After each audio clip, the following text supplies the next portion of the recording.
Fighter si rodi kot fighter, ne? Moramo šteti okoličaki zrastov, mora biti karakter fighter, da je brez strahu, zelo pogomen, mora biti, ne boji bolečina, udarca, ne boji. In ne boji tudi trening, če dobi kakšen sparring partner, manj močan, ne boji ga, pa mislim, na polno sparring z njim, mi na fightu itak bo sam se zajebal, če navajen udarca, navajen poškodba, navajen vsega.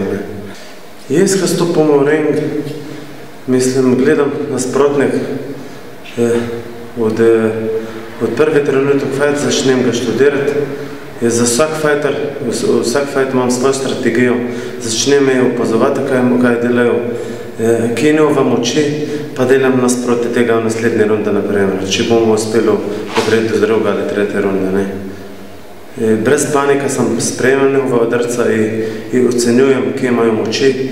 Ja, sem slišal, kaj je govoril Stankov, da za ta fight ima drugi plan, pa mislim, na drugi način bo boril z mano, to lepo od njega, da on študira, pa si trudi, vsakamo čas, ampak jaz imam svoj skill, mislim.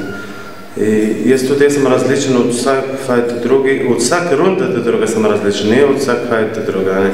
Jaz tudi imam svoje načine, ne. Tako da ne bo tako lahko, kako on misli, ne.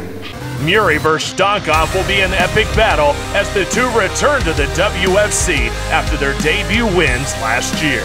With combined more than 50 wins in their professional career, the chase is on. Praetorian presents WFC 19, Murray vs. Stankov, and many more bloodthirsty competitors. Be there live on December 19th at 8 p.m. from the Colisege Entertainment Center as WFC returns with a bang. Are you ready for war?